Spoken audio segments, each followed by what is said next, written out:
Un placer saludarles desde Caracas, Venezuela, en esta nueva oportunidad para el análisis de lo que es noticia en América Latina y el mundo. Y hoy es noticia argentina cuando apenas resta una semana para las elecciones en ese país. Alberto Fernández y Mauricio Macri midieron sus propuestas ante la ciudadanía en el segundo debate presidencial de cara a las elecciones del próximo domingo 27 de octubre. Y es noticia también Chile, un país militarizado para contener el estallido social contra el neoliberalismo. En palabras del presidente Sebastián Piñera, estamos en guerra contra un enemigo poderoso mientras el pueblo se mantiene en las calles y sindicatos mineros y portuarios convocan a una huelga general. Ya comenzamos.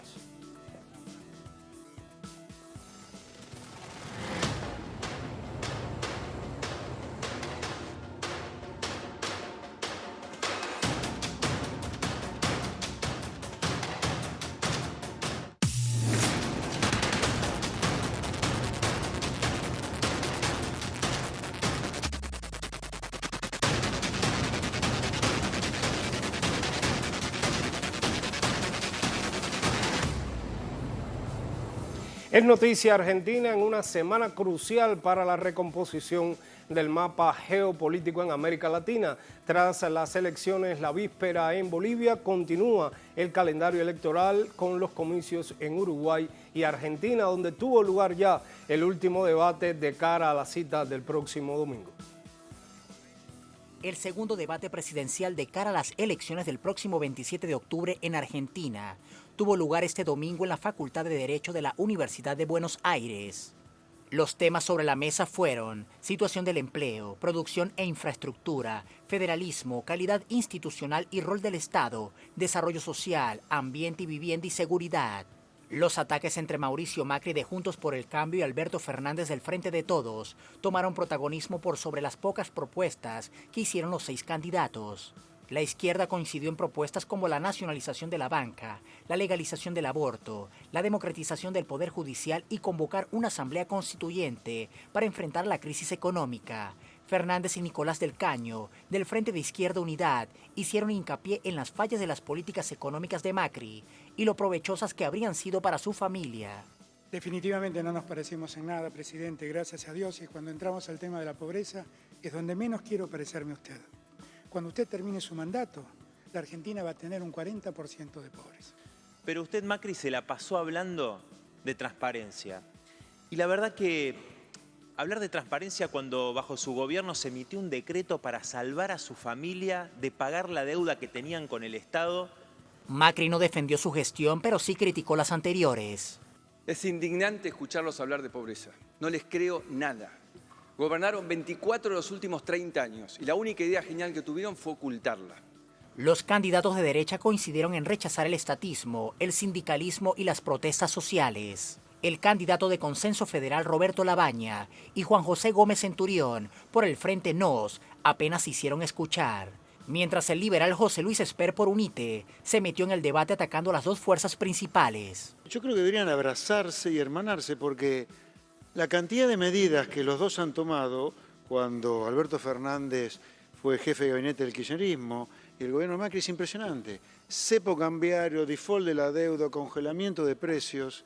Muchachos, abrácense, tan diferentes no son. El desempeño de los candidatos en este escenario es tomado en cuenta por los electores. Según una encuesta de la consultora Raúl Aragón y Asociados, 44% de los consultados se refirió a Alberto Fernández como ganador del debate, mientras Mauricio Macri quedó 11 puntos debajo, con un 33%, muy por debajo quedaron el resto de los candidatos. Las redes sociales también son un termómetro. La plataforma Q Social Now, que traquea las conversaciones en tiempo real de las redes sociales de Facebook, Twitter e Instagram, contrastó las menciones de los candidatos ponderando los comentarios positivos y negativos. Macri recibió un mayor número de menciones en comparación con los otros candidatos, 110.040, pero una valoración negativa de 56,5% y positiva de 43,6%. Fernández, en cambio, fue el segundo más nombrado, 59.395 veces, pero acumuló una mayor cantidad de interacciones positivas en sus menciones, con un porcentaje de 68,3% y negativas de 31,7%. Así se va perfilando el panorama para el próximo domingo. Y nos vamos de inmediato hasta Buenos Aires para conversar con nuestro corresponsal permanente en Argentina, Edgardo Esteban. Cuéntanos cuál es la reacción de la ciudadanía, qué se dice hoy después de este debate de la víspera. Sí, Rolando, siempre es un gusto saludarte, saludar a toda la audiencia de Telesur el día después. Estamos en la recta final, faltan tan solo 4 días para lo que son los cierres de campaña y comience la veda electoral.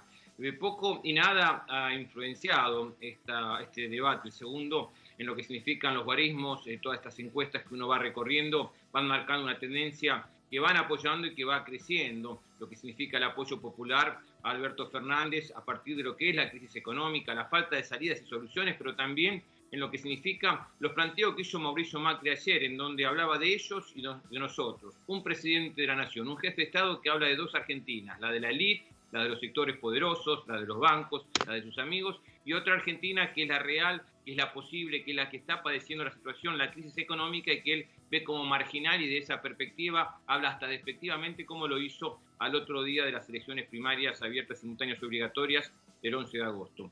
Hubo varias encuestas, como la que recién escuchábamos, hay otras que le dan un margen mayor a Alberto Fernández de lo que significa el apoyo y la aprobación en lo que significó este debate. Hay un 68,3% en una encuesta contra el 43,6%. Pero estuvimos marcando el detalle de una encuesta que se hizo en 400 ciudades de la República Argentina, analizando los distintos momentos y cómo fueron marcando las distintas tendencias de los principales candidatos. En lo que significa los indecisos, aquellos ciudadanos que todavía tienen dudas en votar, más allá de ese 15% que tiene de diferencia y un poco más, según las encuestas Alberto Fernández, si uno mira las tendencias de las elecciones del próximo domingo, apoyan a Alberto Fernández en lo que significó este debate, un 49% contra un 27% a Roberto Lavagna, y en tercer lugar, con un 15%, recién Mauricio Macri.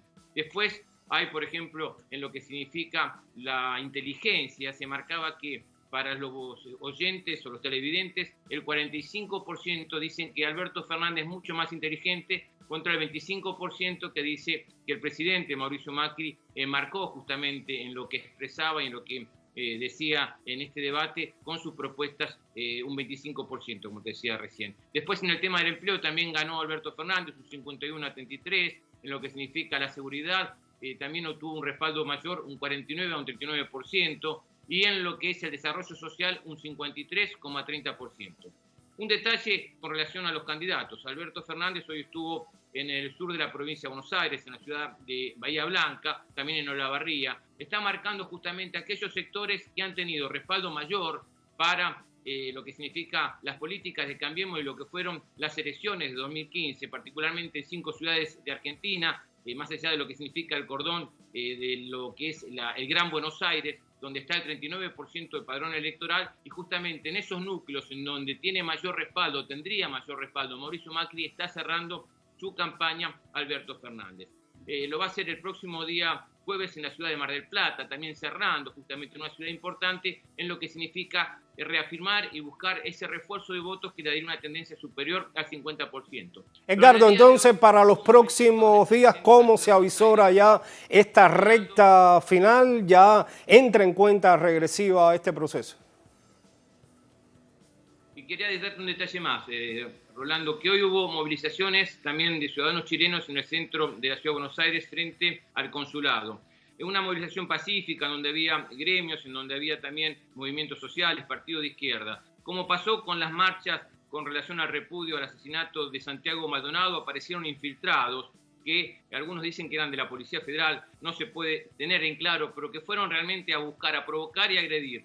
Hay que repudiar la agresión a periodistas. Hay 9 detenidos, pero realmente una situación de violencia que es parte de la especulación política que ya habían anticipado, particularmente sectores del opositor a Mauricio Macri, buscando contrarrestar y estigmatizar a través de las grandes cadenas de comunicación justamente esta recta final y buscando a ver si Mauricio Macri llega a tener un respaldo popular que lo puede llevar por lo menos a una segunda instancia, un balotaje en estas elecciones que prácticamente, según las encuestas, estaría definida. Gracias, Edgardo, por estas precisiones que nos sirven como preámbulo para el análisis de inmediato acá en Telesur, cuando tenemos la oportunidad, diría yo, el privilegio de conversar con un destacado periodista de nuestra región. Bienvenido, Víctor Hugo Morales, a la pantalla nuevamente de Telesur. Ya veíamos lo que se discutía ayer en este debate presidencial. ¿En qué medida esta puesta en escena, sin duda un debate de este tipo es una puesta en escena, inclinaría la balanza de un lado u otro en la intensa discusión política que hay hoy en Argentina? No creo que tenga ninguna incidencia. Fue un debate en el cual nada nuevo sucedió. Macri aumentó el caudal de las cataratas de sus mentiras habituales, dichas a gran velocidad, pero sin poder zafar de la trampa de su conflicto con la verdad. Alberto Fernández quizás invirtió demasiado tiempo en responderle, debió presentar más propuestas, como hizo el candidato de izquierda a izquierda, que es Nicolás del Caño, que me parece que fue la mejor performance de la noche. No cambia el panorama. Alberto Fernández en el balance de los dos debates ha estado claramente mucho mejor que Macri, porque la competencia es muy despareja, Rolando. Macri no puede decir nada a favor de su gobierno y Alberto Fernández tiene mucho para proponer de acuerdo al gobierno que piensa realizar en todo sentido, en lo que económicamente va a suceder en el país. Macri no puede hablar de salario porque lo destruyó y porque es un enemigo del salario. Lo era ya cuando simplemente era un empresario. Alberto Fernández viene al gobierno traído por el hambre de la gente, por la decadencia económica de la clase media. Cayeron millones de personas en la pobreza. En consecuencia, su propuesta es generar trabajo, aumentar la potencia de las pymes, recuperarlas, de esa forma generar empleo, y un empleo que resolverá seguramente el conflicto del salario y la inflación a favor del trabajador. De hecho, algunos analistas dicen que Macri funciona mejor como candidato que como presidente, e incluso en sus mentiras es más sólido. Se le vio más sólido ayer mintiendo. Mintió a mayor velocidad, pero Macri ya está verificado por la opinión pública. Es decir, todo el mundo sabe qué es lo que prometió antes y lo que no hizo, qué es lo que se esperaba de él por una parte de la sociedad y simplemente destruyó. No hay mucho que para discutir. 5 o 6 millones de personas de la clase media que fueron a la pobreza, hambre donde ponga la mirada sobre todo en los sectores marginales de las grandes ciudades, de millones de personas, 3.600.000 indigentes o 7 millones de pobres nuevos sobre la pobreza estructural habitual del capitalismo. No tiene manera de recorrer ningún camino. Solo pueden consumir bien a Macri las personas que están envenenadas por los medios de comunicación del sistema, que han trabajado duramente contra el anterior modelo, procurando destruirlo para que se impusiese otra vez el neoliberalismo. Pero con rapidez, por suerte, ellos mostraron claramente cuáles son los propósitos habituales del neoliberalismo, que es quitarle, Robin Hood al revés. Es decir, le quitan a los pobres para darle a los ricos, y esto quedó una vez claramente expuesto. Sin embargo, Macri ha insistido durante el debate y durante los últimos días en que él propone un modelo de país diferente al del candidato del peronismo. ¿Qué propone cada uno realmente? La modernización sobre la que trabaja Macri es quitarle más derechos al asalariado, terminar con los beneficios para la clase pasiva, es decir, quitarle a una inmensa porción de la población sus derechos, su salario, sus ingresos. Ir contra la educación, cosa que ya ha sucedido con enorme claridad, contra la ciencia. No hay un solo científico que uno pueda encontrar satisfecho de lo que ocurre en la Argentina. Contra las posibilidades del futuro de los sectores más excluidos, tratando de eliminar las universidades que se acercaron a los pueblos para evitar que solamente se puede estudiar en las grandes ciudades del país. Lo que ha hecho Macri es un desastre tan grande que quizás no necesita explicación. Yo me siento redundante en lo que digo, porque lo que pasó el 11 de agosto y que me parece va a tener plena ratificación el domingo próximo es un estallido social. Lo que vemos en las calles de Chile, lo que vimos en Ecuador recientemente, pasó en las urnas en la Argentina. Fue un estallido social expresado a través de los votos y no de las voces que muchas veces salen a las calles y a las plazas a expresar la desgraciada vida que le toca a los sectores medios, a los más populares con los gobiernos neoliberales. Y eso es lo que pudiera pasar el próximo domingo en Argentina, teniendo en cuenta que las encuestas, los sondeos, últimamente en los procesos electorales se equivocan mucho. En las PASO fue alrededor de un 15% la diferencia entre los candidatos. ¿Cómo ve el escenario? ¿Podría haber sorpresas el próximo domingo en Argentina? Las elecciones primarias fueron la gran encuesta nacional, una indiscutible, indesmentible encuesta, que dio 15 puntos a Alberto Fernández de ventaja, 16. Creo que ahora eso se tiene que ampliar porque la performance de ambos candidatos ha sido muy distinta. Alberto Fernández ha sido un hombre aprobado, hasta por quienes no lo van a votar.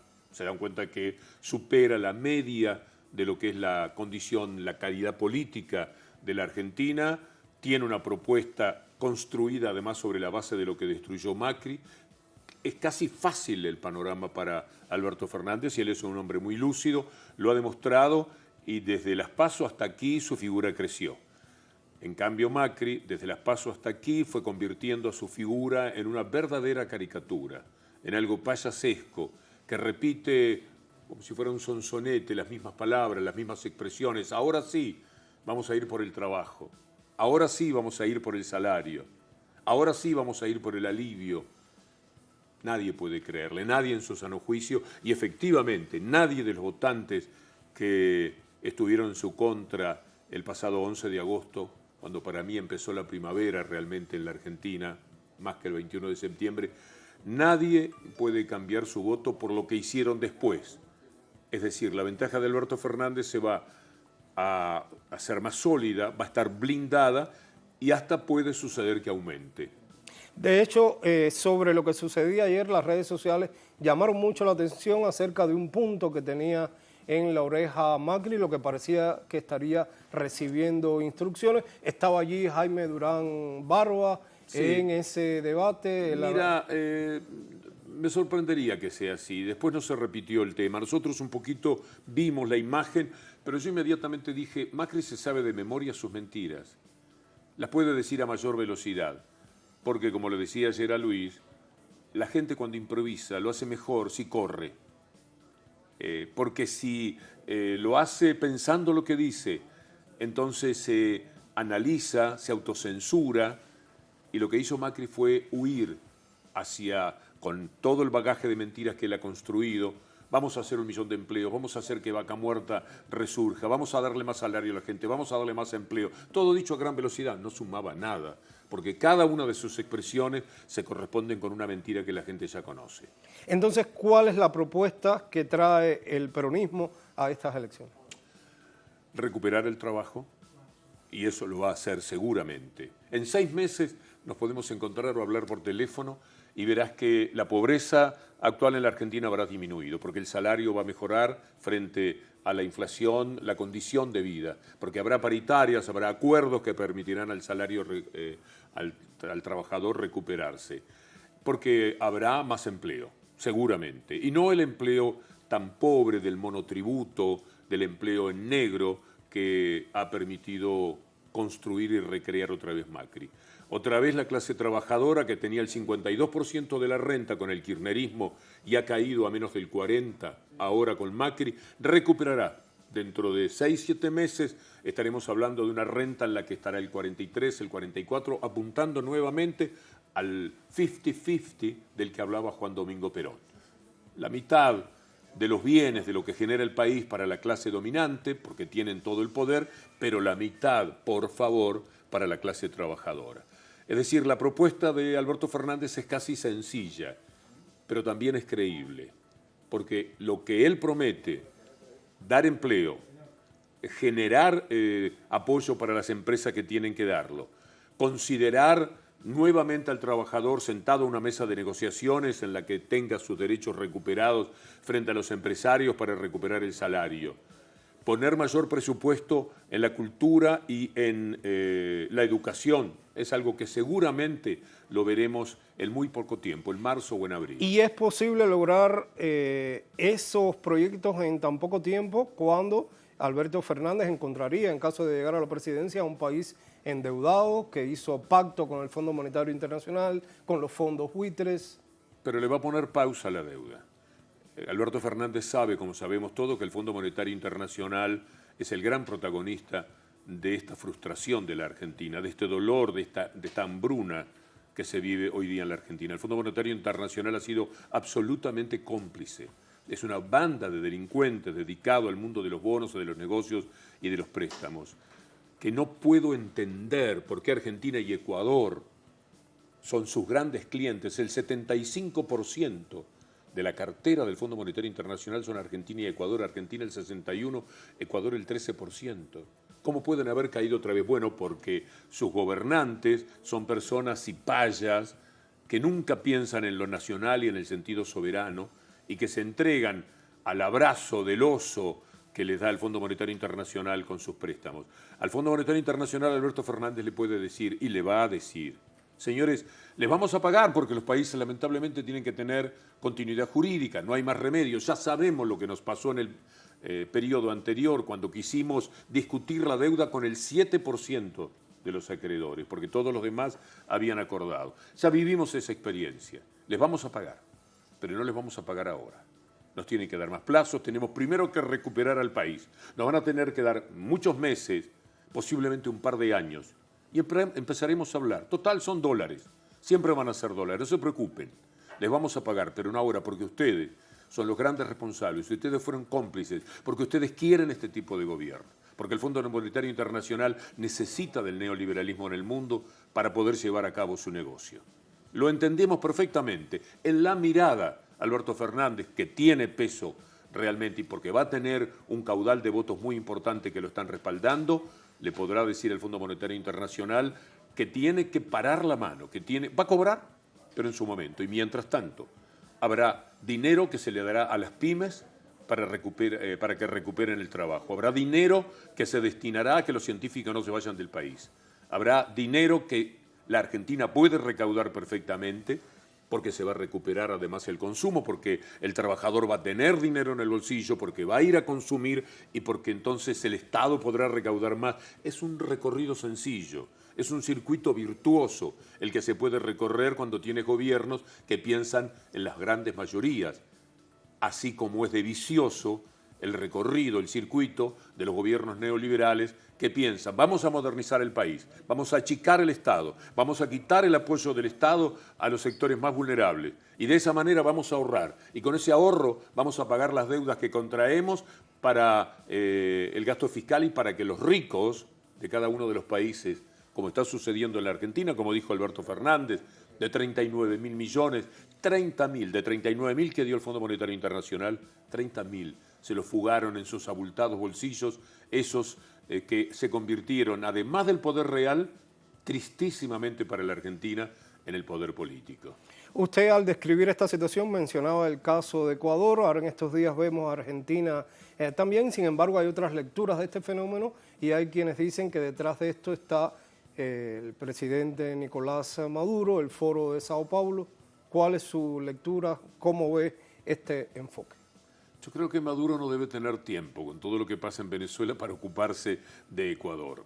Creo que nadie puede tener incidencia tan directamente en la espontaneidad de esos indígenas que fueron los más fuertes adversarios y de esos jóvenes que salen siempre en función de la espontaneidad. No tienes manera de organizar eso. Eso explota. Eso es algo que al mismo tiempo mucha gente dice no puedo más. Y cuando dicen no puedo más y se asoman a la calle y ven que hay otros 10 que han salido, se suman y se convierten en una protesta. Y cuando se plantan en las plazas y tienen coraje, como lo han demostrado, como lo están exhibiendo ahora en Chile, pues entonces los gobiernos tienen que poner las barbas en remojo y hacer como hizo Lenín Moreno, ese inmenso traidor, de dar en la marcha atrás, porque el pueblo tenía razón. Y ahora queda flotando en el aire la posibilidad de que los ecuatorianos sepan que cada vez que salen a luchar pueden ser también vencedores. Por lo menos en la modestia de la victoria que impide que no les hagan más daño, que no acentúen, que no profundicen la caída hacia el abismo del hambre y de la desolación de los sectores más importantes, más mayoritarios de cada uno de los países. Pero durante estos días hemos confirmado también algo que se vio desde las primeras reacciones en la región contra el neoliberalismo. Recordemos el Caracazo, que cualquier indignación, cualquier rebelión se paga también con sangre. Vimos los muertos en Ecuador, estamos viendo los muertos en Chile, en Argentina también lo hemos visto. Por eso es una bendición, Rolando, que el estallido social de la Argentina se produjese en las urnas. Al ocurrir en las urnas, evitó que las calles de Buenos Aires estuvieran prontamente habitadas de la misma manera. Ya sucede, pero hay protestas que son más pacíficas y otras que son más violentas. La presencia del neoliberalismo en la Argentina nos iba a llevar a una violencia atroz, de la cual, como siempre, las víctimas, los muertos, los heridos, los detenidos, los que se quedan sin nada en la vida son justamente esos sectores que salen a protestar porque no pueden más. Me queda una última pregunta. En caso de que el próximo domingo el peronismo pueda llegar al poder, a la presidencia del país, ¿qué impacto puede tener esto en la recomposición del mapa geopolítico en América Latina? Para Venezuela es una gran noticia. Ese gobierno argentino no va a ser hostil, como triste, pobremente ha sido el gobierno de Macri, de rodillas a los pies de ese monstruo mundial que es Donald Trump. El gobierno argentino hacia Venezuela tendrá una actitud de mucho respeto. Vamos a ver si en algún momento no se convierte también en apoyo. Es un poco difícil al principio. Va a tener gravitación para la reconstrucción de lo que llamamos la patria grande en determinado momento. Se mirará otra vez hacia América del Sur, con respeto a Europa y todo lo que haya por ahí, pero nuevamente el Mercosur entrará a tallar fuerte en nuestras vidas. Y ¿La UNASUR? ¿La UNASUR? Y por supuesto, también habrá que intentar recuperar. Eso es parte de lo que este gobierno argentino tiene en los votos.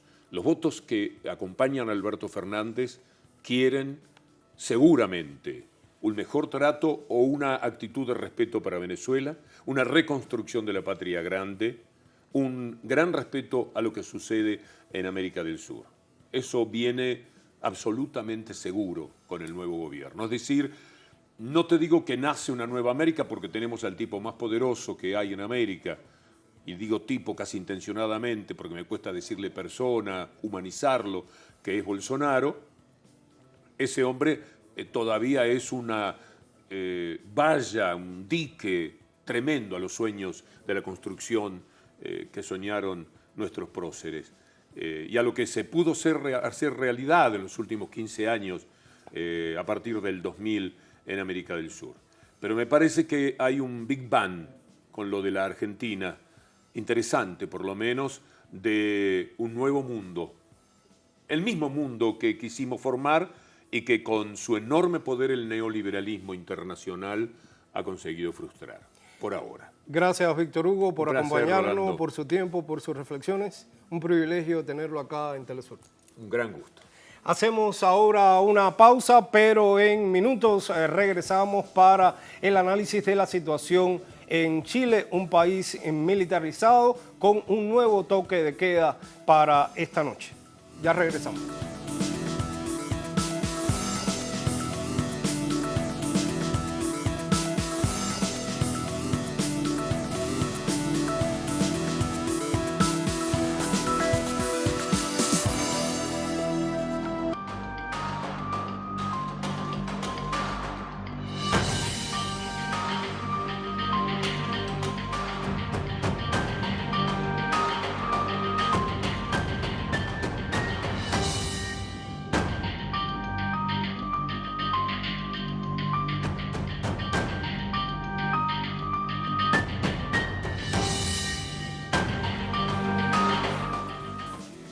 Es noticia, Chile, la policía aún reprime las manifestaciones contra el impacto del neoliberalismo. Para esta noche está vigente un nuevo toque de queda en Santiago de Chile, la capital, desde las 20 horas hasta las 6 de la mañana del día martes 22 de octubre. La represión policial se torna cada vez más violenta contra miles de manifestantes que rechazan las medidas neoliberales promovidas por el presidente Sebastián Piñera, entre ellas el alza del pasaje en el metro de Santiago y el sistema de autobuses.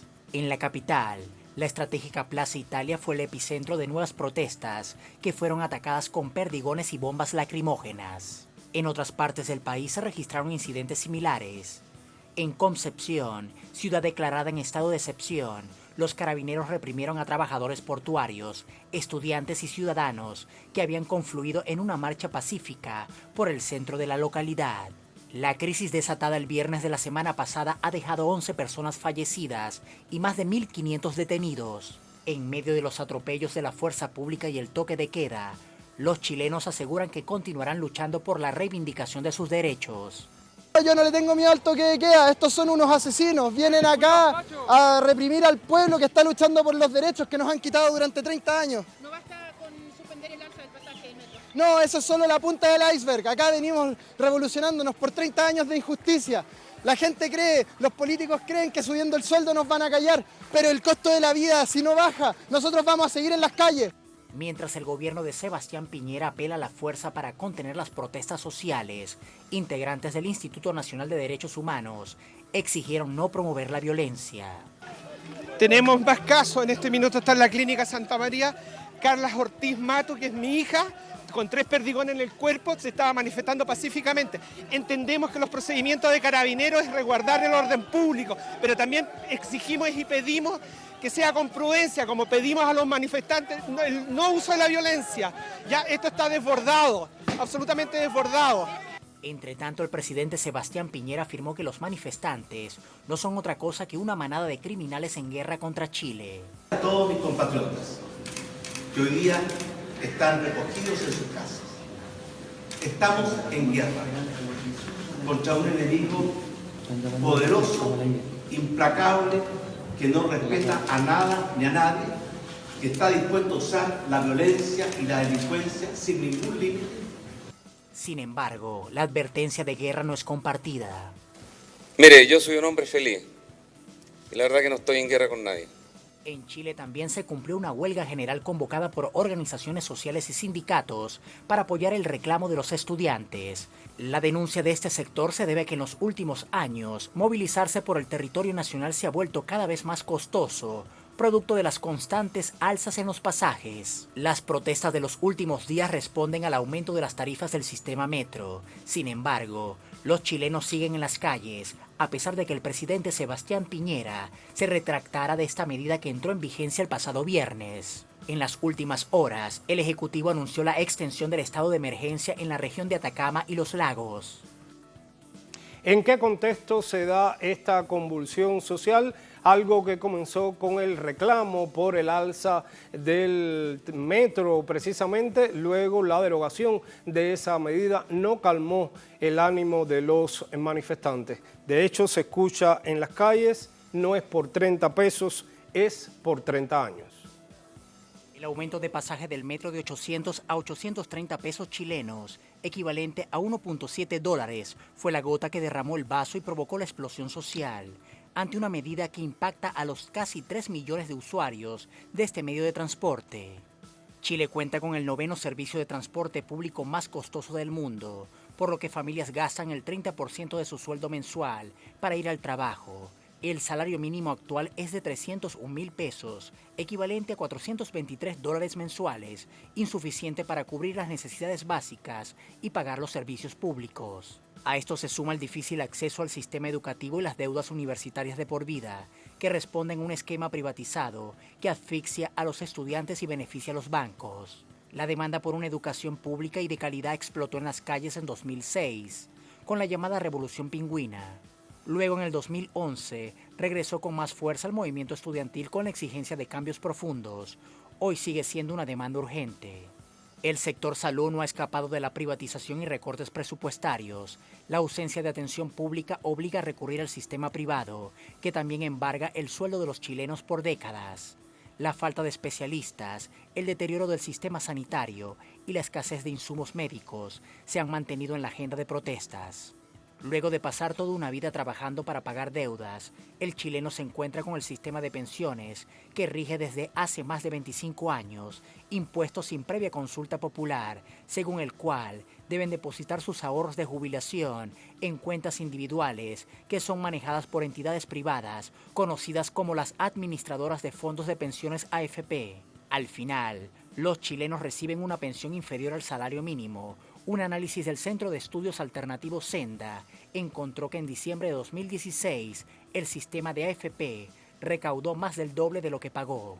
Otra de las medidas características de los gobiernos de derecha y también visibilizadas en las protestas sociales es la privatización de recursos naturales como el agua y la regalía de tierras para la explotación minera. Y de inmediato nos vamos a Santiago de Chile, la capital de este país suramericano, que en este momento está en toque de queda. Paola Dragni, nuestra corresponsal en Chile, nos da más detalles. Bienvenida, Paola. Has estado minuto a minuto en todo lo que ha acontecido en Chile durante los últimos días, pero ¿cuál es la situación concretamente esta noche? Hola Rolando, ¿cómo estás? Un saludo para ti y para la audiencia de Telesur. Acabamos de tener una experiencia dantesca, me atrevo a decirlo con esas palabras, porque habíamos terminado de hacer el pase anterior en Plaza Italia para tomar el pulso de los primeros minutos de este toque de queda. A las 8 de la noche tomamos el automóvil para desplazarnos hacia otro punto de Santiago y fuimos interceptados por una gran patrulla militar que nos revisó de forma completa, personal, nuestros objetos. Y mientras estábamos en esta revisión, divisamos a lo lejos un grupo de personas tiradas en el piso y la verdad es que fuimos hacia allá a pesar de que no se puede grabar y simplemente prendimos la cámara y nos dimos cuenta de que se trataba de 30 personas que no alcanzaron a llegar a sus casas después del decreto del toque de queda. Pareciera que la instrucción hoy es tolerancia cero porque vimos mujeres de edad que estaban con sus hijos, que iban caminando, todos tirados en el piso, muy fuertemente amarrados aquí con esposas plásticas. Varias personas cuando nos vieron empezaron a solicitar que estas esposas plásticas fueran soltadas o cortadas porque particularmente uno de ellos no estaba sintiendo el brazo. Conversamos con el militar que estaba a cargo de este piquete para que nos explicara cuál era la situación en la que estaban estas personas. Ellos accedieron finalmente a darnos la información diciendo que no habían sido sorprendidos en ningún delito, sino que estaban infringiendo el toque de queda y que eso era considerado un delito y que por tanto estaban en calidad de detenidos. No se les soltaron las manos, sus objetos personales fueron todos arrojados a una camioneta militar y fueron trasladados a la 19 comisaría caminando. En ese momento, cuando nosotros ya prendemos la cámara y finalmente los militares entienden que vamos a cubrir sí o sí porque es nuestro deber y estamos con las autorizaciones legales que contempla la ley, llegaron 4 camiones militares de estos de guerra en plena avenida Providencia con Salvador a 1,5 cuadras de Plaza Italia. Cada uno de estos camiones con 25, 30 militares con fusiles SIC. No, yo no sé nada de armamento, pero aquí el camarógrafo me ayuda con impresionante armamento de guerra, 130 militares apostados para detener a 30 civiles que no alcanzaron a llegar a sus casas porque no hay transporte, no había cómo moverse luego del toque de queda. Caminamos con estos detenidos hasta la 19 comisaría, cerca de 6 cuadras, 7 cuadras, porque nunca llegó el furgón de carabineros para hacer el traslado de estos detenidos. Y aquí es donde viene la escena más dantesca, van a poder revisar las imágenes en unos momentos más. Estos camiones militares se detienen en edificios muy tradicionales acá, San Borja, que están a un costado del río Mapocho, cerca de Plaza Italia, en la comuna de Providencia, y se bajan empuñando estos fusiles como en un operativo de guerra y entran hacia el lobby de estos apartamentos a ver qué personas estaban en el lobby y ahí detienen a una persona que había sacado a su perro hacer las necesidades y fue detenido junto a su perro y trasladados a la 19 comisaría. 130 militares en este operativo donde pareciera, por lo que nosotros vimos, que se dio tolerancia cero a la aplicación del toque de queda, luego que en los días anteriores la verdad es que transcurrían las horas y la gente continuaba en la calle Rolando. Habló el presidente Sebastián Piñera y la verdad es que los comentarios en la prensa que estaban en el Palacio de la Moneda era que se esperaban algunos anuncios un poco más concretos, por ejemplo, incluso cambiar a algunos ministros, dar señales políticas de haber comprendido más profundamente esta explosión social que tiene a prácticamente todas las regiones del país ya en estado de excepción. Solo faltaría la ciudad de Arica, en la que no se ha declarado frontera con Perú, hay que aclarar, en la que no se ha declarado este estado de excepción. Marcharon los portuarios en Valparaíso, vimos el año pasado la fuerza social de base que tienen los portuarios con esta movilización que hicieron en diciembre, poniendo en jaque incluso el Año Nuevo en Valparaíso, una fiesta tradicional acá. Concepción también tremendamente convulsionados, también hay heridos. Durante la tarde, Rolando, pudimos estar ahí a un costado de Plaza Italia y nosotros mismos ser testigos de cómo se disparaban balines y las personas heridas caían a nuestro lado, por lo menos 3 o 4 vimos y pudimos registrar las imágenes de esos ataques. De hecho, en la nota de contexto, Rolando, vimos un testimonio de un observador del Instituto de Derechos Humanos que llega en medio de esta convulsión y quien accede a darnos rápidamente una entrevista, saca su máscara y nos dice: mi hija ha sido baleada.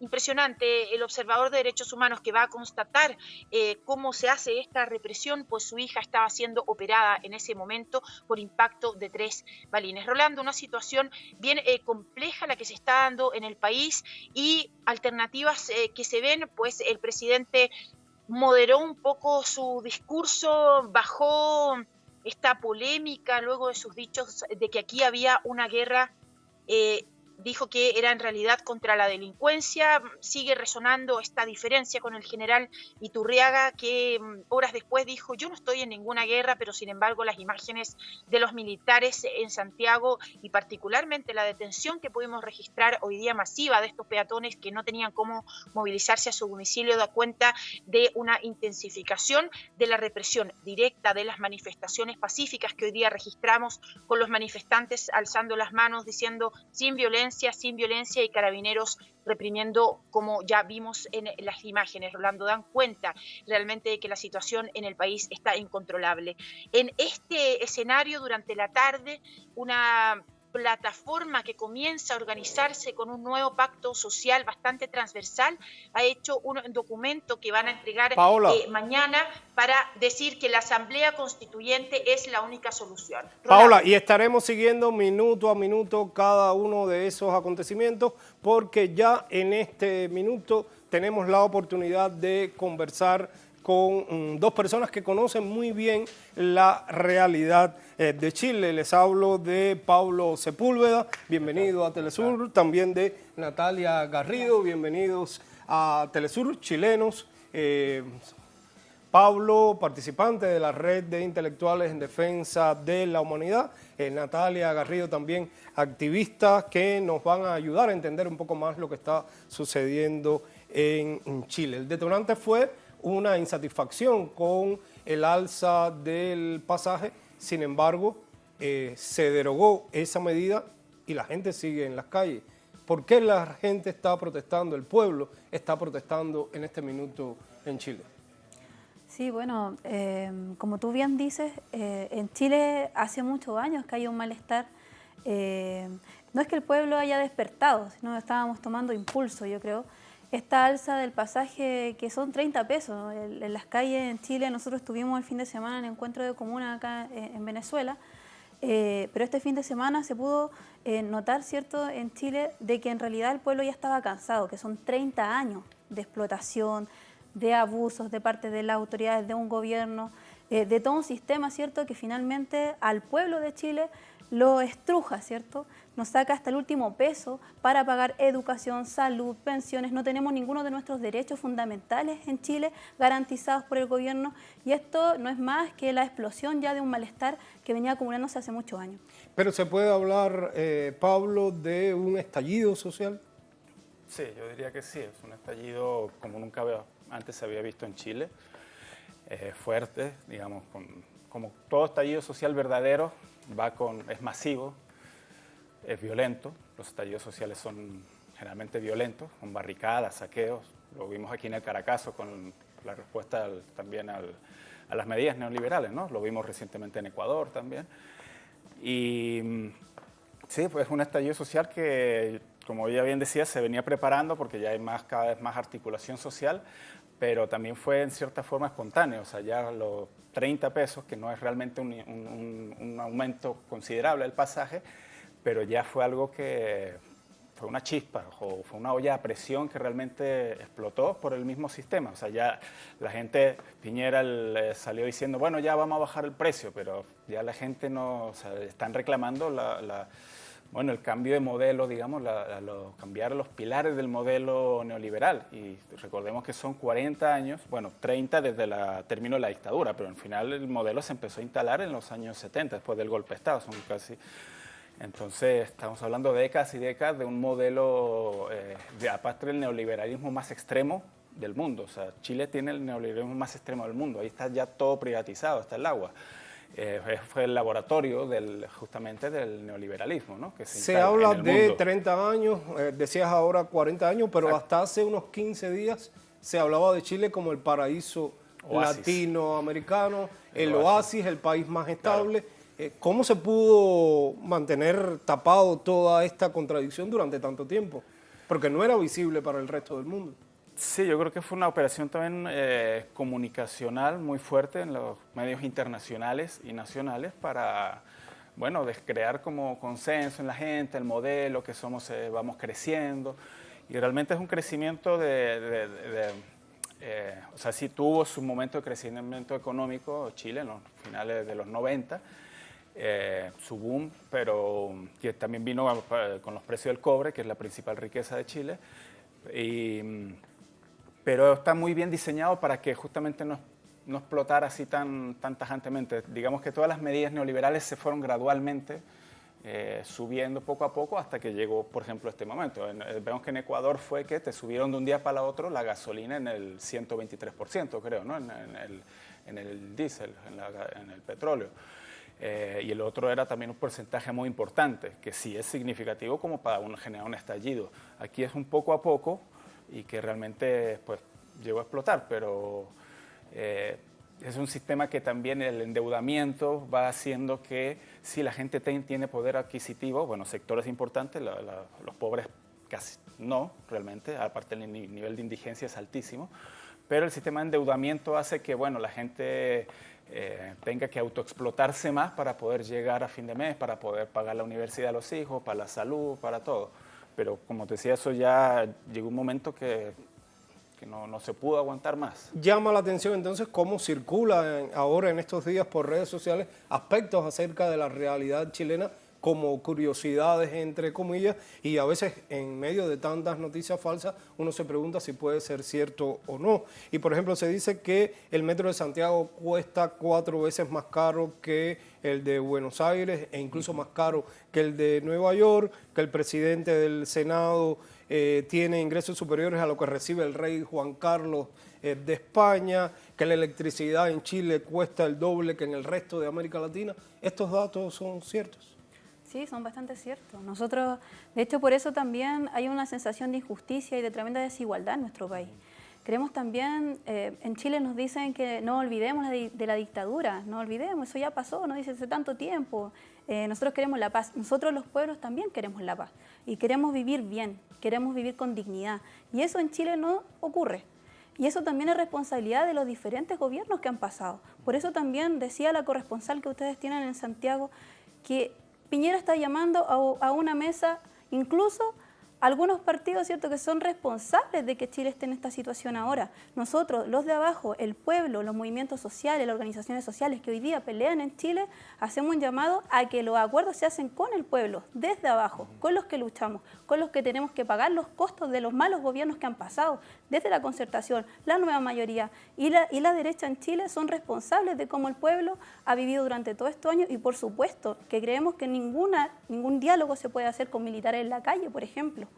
Entonces, creemos que respecto a esos temas que son más curiosos, en realidad nuestros tremendos temas son la educación, es el agua, como decía el compañero recién acá. O sea, creemos que no se puede hacer un diálogo con militares en la calle donde ustedes pudieron ver imágenes que por lo demás los medios de comunicación en Chile tapan.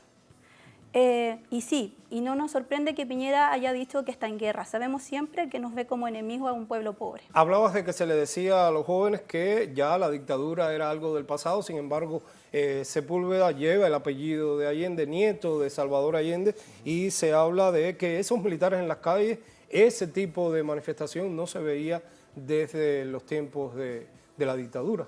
Sí, yo creo que represión así, como se está viendo estos días, no había desde los tiempos de la dictadura, justamente, los años 80, 70. Uno ve imágenes del toque de queda de repente de, bueno, gente que está en la calle, de repente paseando en el mismo barrio y llega un auto civil además y los agarra y los sube, hay denuncias de tortura. El Instituto Nacional de Derechos Humanos, que es parte del Estado, digamos, ya está haciendo varias denuncias de graves violaciones a los derechos humanos y la brutal represión. Se están viendo prácticas que son propias de la dictadura, prácticas que sobre todo se ven más en esto de la noche, ¿no? Los toques de queda. En los próximos días debería ocurrir en Chile la cumbre de APEC, estaba anunciada la visita del presidente de los Estados Unidos incluso, y este año la COP25 también está prevista en Chile. Todo esto por ese gran ejemplo de estabilidad que daba Chile. ¿Pone en riesgo ese tipo de eventos la situación en Chile? ¿Chile puede mostrar esa estabilidad durante esos días? Bueno, yo creo que claramente pone en riesgo. Bueno, esperamos que las movilizaciones sigan activas, que el pueblo siga luchando. Ya estábamos organizándonos desde abajo para poder enfrentar estas dos cumbres. Creemos que es una vergüenza que se puede incluso seguir insistiendo y mostrarle al mundo de que el modelo chileno es un modelo donde no le entrega sus derechos fundamentales y se mostraba como uno, como tú bien decías al comienzo, uno de los modelos más exitosos, ¿cierto?, casi de Latinoamérica, como un país estable. Bueno, esto muestra lo que durante años estuvo invisibilizado. Nosotros creemos que esta es una oportunidad para que el pueblo, que estábamos tomando impulso, como lo dije también, podamos empezar a construir una nueva historia. Creo que la empezamos a construir hace un par de días. Nosotros, las organizaciones sociales, hablamos de que estos diálogos tienen que ser con las comunidades desde abajo. Hablamos también de que esta es nuestra oportunidad también para volver a escribir nuestra Constitución, que por lo demás está heredada también de la dictadura. Gracias Natalia, gracias Pablo por acompañarnos, por su tiempo, por sus reflexiones para Telesur. Sin duda el neoliberalismo parece colapsar en nuestra región y estas son algunas de sus manifestaciones. Hasta aquí el análisis de lo que es noticia hoy en América Latina y el mundo.